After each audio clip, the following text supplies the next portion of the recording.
साल था 1941। तमिलनाडु के रामेश्वरम में एक 10 साल का बच्चा अपने परिवार के साथ रह रहा होता है। इस बच्चे के पिता जैनुल आबिदीन रामेश्वरम में बोट चलाने का काम करते थे। वो तीर्थ यात्री यानी भक्त लोगों को एक जगह से दूसरी जगह ले जाने का जिम्मा संभालते, जिससे उनके पूरे परिवार का खर्चा चलता था। और इस बच्चे की माँ घर को संभालती और हर रोज आने वाले तीर्थयात्री को बिना किसी लालच के खाना खिलाया करती थी। सब कुछ अच्छा चल रहा था, लेकिन सालों से चल रहा सेकेंड वर्ल्ड वॉर का खतरा अब रामेश्वरम जैसी जगहों पर भी मंडराने लगा, जिसकी वजह से ट्रांसपोर्ट बंद हो गया और पूरे शहर में राशन की कमी होने लगी। ऐसे हालात में भी ये बच्चा सुबह 4 बजे उठकर मैथ का ट्यूशन लेने टीचर से पहले पहुंच जाता था। और बच्चे के पिता वापस लौटने पर उसको नमाज और कुरान शरीफ के लिए एक अरेबिक स्कूल छोड़ आते थे। राशन की कमी चल रही थी और जब पूरा परिवार खाना खाने बैठता था तो उसकी माँ अपने हिस्से की सारी रोटियां उसको दे देती थी, क्योंकि वहाँ राइस फ्री मिलता था लेकिन व्हीट फ्री ऑफ कॉस्ट नहीं था। यह हर रोज की कहानी थी। फिर एक दिन इस बच्चे का बड़ा भाई इसको बुलाता है और बोलता है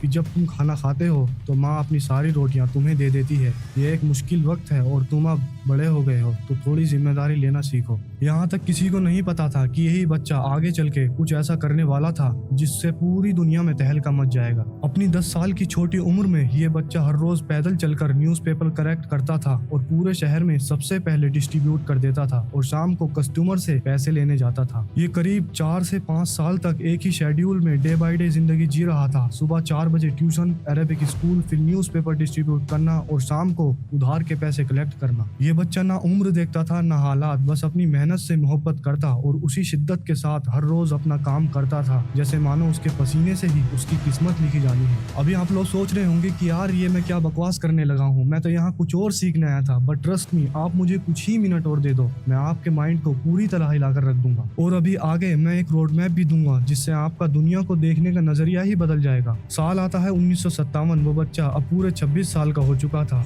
और उसने मद्रास इंस्टीट्यूट ऑफ टेक्नोलॉजी से एरोस्पेस इंजीनियरिंग की पढ़ाई पूरी की और फिर साल 1958 में DRDO यानी defence research and development join किया। यानी सिर्फ 27 साल की उम्र में ये साइंटिस्ट के रूप में काम करने लगे और इनको आज पूरी दुनिया मिसाइल मैन के नाम से जानती है। और इनका नाम He was an eminent scientist, a people's president, a Bharat Ratna and India's very own missile man of Dr. APJ Abdul Kalam. He was the son of a boat owner.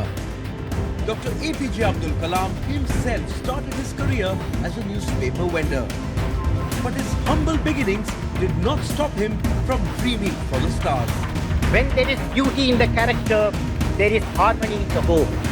When there is harmony in the home, there is harmony, there is an order in the nation. When there is order in the nation, there is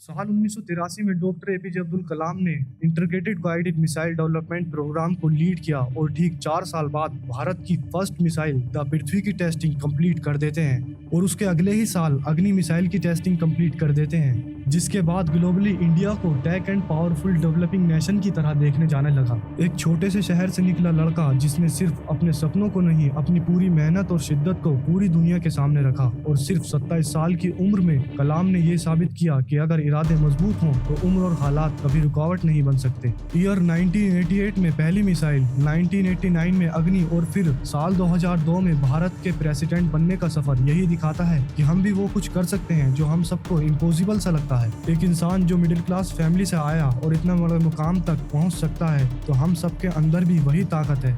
हम चाहते तो सब हैं कि हम कुछ बड़ा करें, लेकिन हमें पता नहीं है कि करें तो करें क्या। कुछ लोगों को पता होता है कि उन्हें करना क्या है, लेकिन करना किस तरीके से है ये पता नहीं होता। और जिनको पता होता है कि क्या करना है और किस तरह से करना है, लेकिन वो फैमिली प्रेशर और फाइनेंशियल प्रॉब्लम की वजह से अपने आप को रोक देते हैं। इन्हीं सारी प्रॉब्लम्स को देखते हुए डीप रिसर्च करके मैंने एक रोड मैप बनाया है जिसके अंदर हर एक प्रॉब्लम का सोल्यूशन है। और ट्रस्ट मी, अगर हम इसके अकॉर्डिंग काम करते हैं तो आने वाले कुछ ही सालों में हम सक्सेस अचीव कर लेंगे और हमें अपनी पूरी जर्नी में काम करने में मजा आएगा, कहीं भी बोर फील नहीं होगा। So take my hand and let's change the world.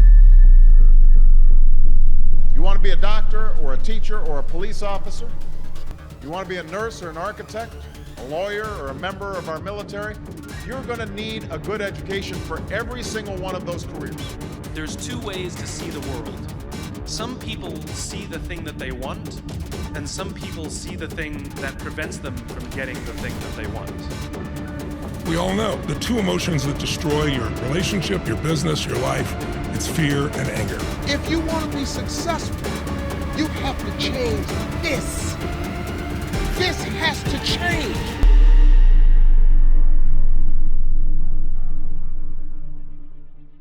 हम हर रोज न जाने कितने सक्सेसफुल लोगों की कहानी सुनकर इंस्पायर्ड होते हैं और अपने गोल्स के लिए काम करने लग जाते हैं और बस कुछ ही दिन में वापस से सब कुछ भूलकर फिर से एक मीनिंगलेस लाइफ का शिकार बन जाते हैं। ऐसे में हमें पता तो सब कुछ होता है कि हमें क्या करने पर क्या मिलेगा, लेकिन हम अपने आप से सवाल नहीं करते हैं। इसलिए मैं आप लोगों से सवाल करता हूँ। मैं सवाल करता हूँ कि जब आपके पास फोन है, डेटा है और सपने भी हैं, तो फिर आप क्यों नहीं वो कर पा रहे हैं जो हर सक्सेसफुल लोग करते आए हैं? जब आपका परिवार आप पर भरोसा करता है तो आप उनके सपने सच करने के लिए क्यों नहीं लड़ रहे? जब हर रोज आप किसी न किसी स्टोरी से मोटिवेट होते हो तो एक दिन अपनी लाइफ की स्टोरी बनाने का डिसीजन क्यों नहीं लेते? अगर आप इस तरह हार मानते रहोगे तो आपकी आने वाली जनरेशन आपसे क्या सीखेगी? जब दुनिया के सारे शॉर्टकट्स फेल हो जाते हैं तो आप मेहनत का रास्ता क्यों नहीं चुनते? जब आपके सपने बड़े हैं तो आपके एफर्ट्स इतने छोटे क्यों हैं? और इससे हमारी लाइफ पर क्या इम्पैक्ट पड़ रहा है? सुबह होती है, आँख खुलती है और दिमाग में एक ही थॉट आता है कि आखिर मैं अपनी लाइफ में कर क्या रहा हूँ, मेरी लाइफ का पर्पस क्या है? रोज सुबह होती है, रात होती है और पूरा दिन गुजरता है, लेकिन लाइफ वहीं की वहीं अटकी रहती है। ना कोई एक्साइटमेंट, ना फ्रीडम और ना कोई पहचान। और इन सब बातों को सोचकर मन में सवाल उठता है कि मुझे किस रास्ते पर जाना चाहिए, मुझे क्या करना चाहिए, मुझे लाइफ में चाहिए क्या? इसीलिए आज की ये डॉक्यूमेंट्री आपके लिए एक मिरर है जहाँ आप अपने आप को देखोगे, समझोगे और फाइनली अपने आप को चेंज करोगे। विक्ट्री रोड मैप से पहले हम 3 स्टेजेस को कवर करेंगे जहाँ आप अपने अंदर की घुटन से निकलकर क्लैरिटी तक और क्लैरिटी से जुनून तक का सफर तय करोगे। और मेरे आसपास जितने भी ऐसे लोग हैं जो मीनिंगलेस लाइफ से निकलकर अपनी लाइफ को बेहतरीन तरीके से जी रहे हैं, मैंने उन लोगों से एडवाइस ली है और बीच बीच में मैं आपके साथ उन्हें शेयर करता रहूंगा, जिससे हम सब एक साथ अपनी अपनी जर्नी की शुरुआत इस डॉक्यूमेंट्री के बाद से करेंगे। और अभी आप में से कुछ लोग सोच रहे होंगे कि यार मुझे क्या करना है वो तो पता है, लेकिन मेरी फैमिली सपोर्ट नहीं करती है। तो मैं आपसे एक सवाल करता हूँ, क्या रील्स स्क्रॉल करना और लेट नाइट तक चैटिंग करना उसके लिए आपकी फैमिली सपोर्ट करती है? नहीं ना। तो इसीलिए हमें इन बहानों के पिंजरे को तोड़ना होगा। You've got to train for it, and work for it, and learn for it. This isn't just important for your own life and your own future.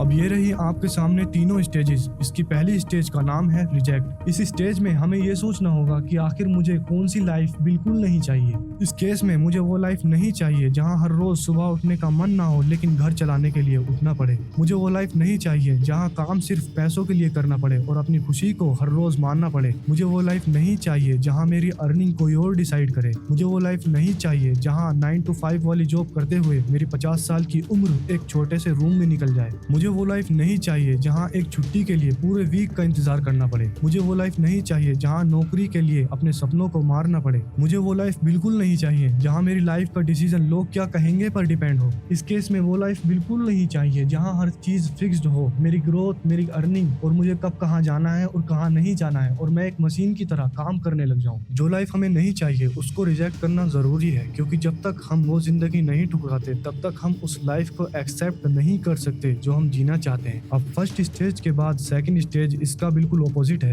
Second stage का नाम है विजुअलाइज। अब आपको इमेजिन ही नहीं बल्कि उसको फील करना है, उसको विजुअलाइज करना है कि मुझे कौन सी लाइफ चाहिए। इस केस में मुझे वो लाइफ चाहिए जहां मैं प्रोफेशन के लिए बिना अलार्म के उठ जाऊं। मुझे वो लाइफ चाहिए जहां मैं वही काम करूं जिसमें मेरा मन, मेरी जान और मेरा टैलेंट हो, जहां मेरी अर्निंग उस काम से हो जिसको करने में मुझे मजा आए। मुझे वो लाइफ चाहिए जहां मैं अपनी खुशी के साथ जीता हूं, जहां मैं आजाद हूं कोई भी डिसीजन लेने के लिए। मुझे वो लाइफ चाहिए जहां हर साल, हर महीने, हर वीक, हर दिन, हर घंटे मेरी ग्रोथ होती रहे। मुझे वो लाइफ चाहिए जहां हर दिन मुझे एक मिशन लगे और उस मिशन को पूरा करने में मुझे मजा आए और हर रात मैं अपने आप से एक ही बात कहूँ कि हाँ, अब मैं अपनी लाइफ को अपने अकॉर्डिंग जी रहा हूँ। और इसके बाद अब आता है हमारा फाइनल स्टेज, द एग्जीक्यूट। अब हमें हर रोज एक फिक्स टाइम चाहिए जिससे हम अपने सपनों के लिए काम कर सकेंगे। देखो, मैंने शुरू में एक बार घंटे के हिसाब से करना स्टार्ट किया था। जैसे जब प्री आने वाला तो मेरे अराउंड 14 घंटे हो रहे थे कुछ दिनों में, 13 से 14 घंटे। पर वो मेरे हिसाब से हेल्दी हैबिट नहीं है, तो अभी मैं घंटे के हिसाब से नहीं चल रहा, टॉपिक के हिसाब से चलो। आप अपना एक ब्रॉड प्लान बनाओ कि आपको कितने दिनों में कितने टॉपिक्स कवर अप करने हैं। जैसे अगर आपके पास मान लीजिए आपने 2 महीने का टारगेट बनाया कि 2 महीने में मैं यहाँ होना चाहिए, उस हिसाब से आप हफ्ते का और डेली टारगेट बनाओ कि उसके हिसाब से आप 2 महीने का अचीव कर सको। आप स्ट्रिक्टली टाइम पे मत रहो, क्योंकि जब टाइम पे इंसान होता है तो ऐसे होता है, अरे आज तो 8 घंटे हो गए, चलो आज का बहुत है, इतना बहुत है। पर जब टॉपिक वाइज होता है तो वो 8 से 10 घंटे भी खींचता है। दिमाग में हमेशा ये रखना चाहिए कि टॉपिक कितने कवर करने हैं, ये नहीं कि कितना टाइम बैठना है। अब हमें पढ़ाई सिर्फ मार्क्स के लिए नहीं बल्कि एक माइंडसेट के लिए करनी है। अब हमें हर रोज ऐसे काम करने हैं जिससे हर दिन 1% फ्रीडम वाली लाइफ के करीब जा सके। और हमें फेल होने से बिल्कुल नहीं डरना है, बल्कि फेल होने के बाद कमबैक प्लान रेडी रखना है। हाँ, मेरे हिसाब से there is never too late to start. आप कभी अगर मैं अपना खुद का एग्जांपल दूं, मेरी सीजीपीए बहुत कम थी, मैं प्लेसमेंट के लिए एलिजिबल ही नहीं था, जबकि मैं इंडिया के टॉप, जब हमारे टाइम में एनआईटी रौरकेला 12th नंबर का इंजीनियरिंग कॉलेज था, वो मैक्सिमम आईआईटी से ऊपर था एनआईआरएफ रैंकिंग्स के अंदर। लेकिन मैं इतना खराब था उस चीज़ में, मैं इतना गिव अप कर चुका था कि मैं प्लेसमेंट तक के लिए एलिजिबल नहीं था।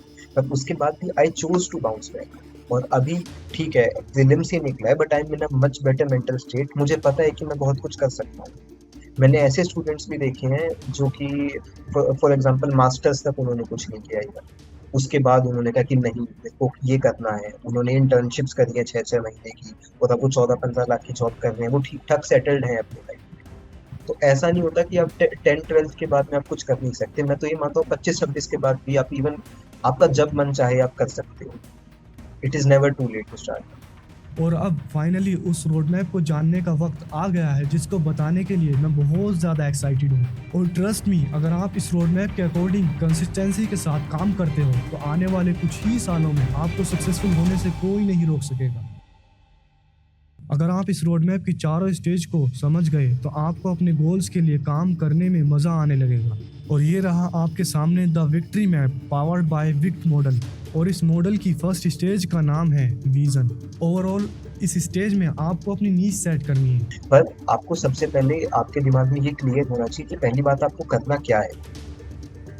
आपने डिसाइड कर दिया, मान लीजिए आपको यूपीएससी करना है, तो आप जाके देखिए कि यूपीएससी में एक्चुअली होता क्या है, उसका सिलेबस क्या है, उसके लिए बेसिक रिक्वायरमेंट्स क्या है। और अगर आपके पास में इंटरनेट है, मेरे हिसाब से इंटरनेट के अलावा और कुछ नहीं चाहिए। आपको किस चीज़ में इंटरेस्ट है, आपको किस टाइप के काम करने में मज़ा आता है, आपको सोचना होगा कि मैं किस काम को बिना थके कर सकता हूँ।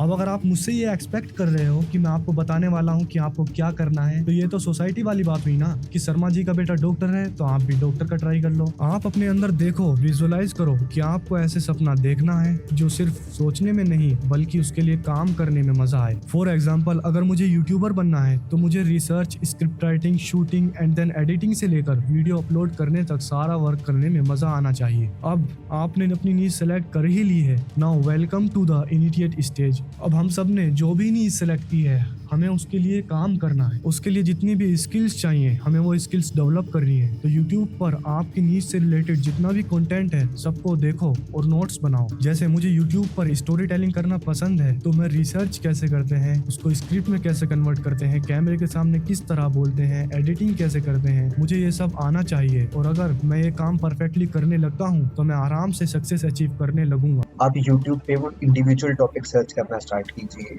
आप ये देखिए कि जैसे फॉर एग्जांपल आपको जीएस करना है तो सबसे पहले आपको एनसीईआरटीज पढ़नी पड़ेगी, है ना। तो ऐसे आप धीरे धीरे बेस बनाइए और एंड में इंटरनेट इसमें बहुत ज़्यादा हेल्प करेगा हर एक चीज़। अब आप में से कुछ लोग कह रहे होंगे कि यार हमारे पास तो इतना टाइम ही नहीं है कि इन सब पर काम करें। तो मैं आपसे एक सवाल करता हूँ कि 24 घंटे में से 8 घंटे रेस्ट के और 8 घंटे स्कूल, कॉलेज या कोई इंपॉर्टेंट वर्क के निकाल दो तो बाकी के बचे 8 घंटे कहाँ जाते हैं? अगर आप हर दिन 8 घंटे अपनी स्किल्स पर वर्क करते हो तो आप हर वीक अपने आप को ट्रांसफॉर्म होते हुए देखोगे। और अब बारी आती है कमिट करने की। अभी आप ये डॉक्यूमेंट्री देखोगे और इससे एंटरटेन होकर हर बार की तरह एक मीनिंगलेस लाइफ के शिकार बन जाओगे, या कुछ दिन काम करोगे और फिर से बोर होने लगोगे कि यार ये मैं कहाँ फंस गया, सब ठीक ही तो चल रहा था।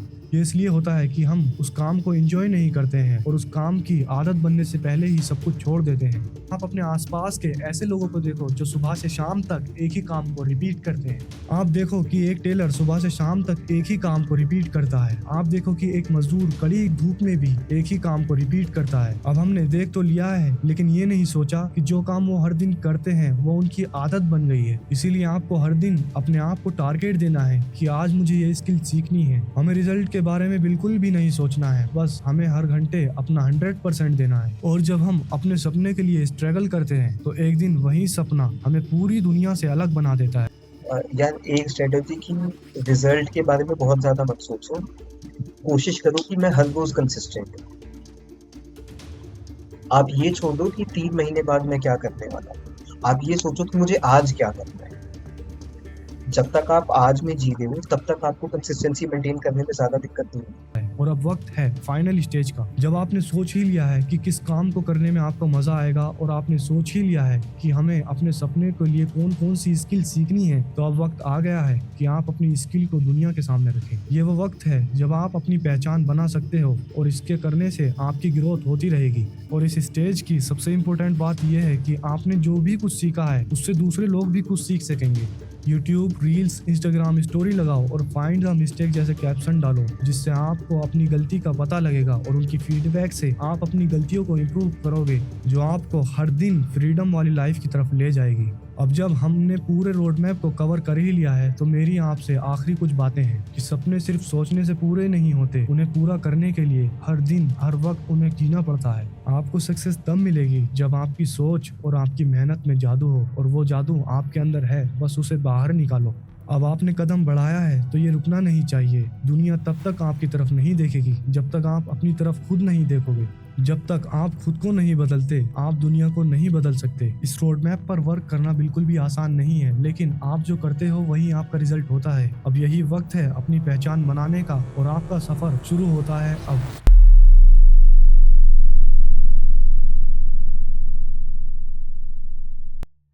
मैं आप सबका अपने दिल से शुक्रिया अदा करता हूं कि आप सबने इस डॉक्यूमेंट्री को एंड तक देखा। उम्मीद है ये डॉक्यूमेंट्री आपको पसंद आई होगी, लेकिन आपसे मेरी एक रिक्वेस्ट है कि जहां जहां मेरी गलती रही है, जहां जहां आपको लगता है कि मुझे इम्प्रूव करना चाहिए, आप उसको कमेंट बॉक्स में बताइएगा, क्योंकि आपकी फीडबैक से मैं सक्सेस अचीव कर सकता हूँ। Thank you.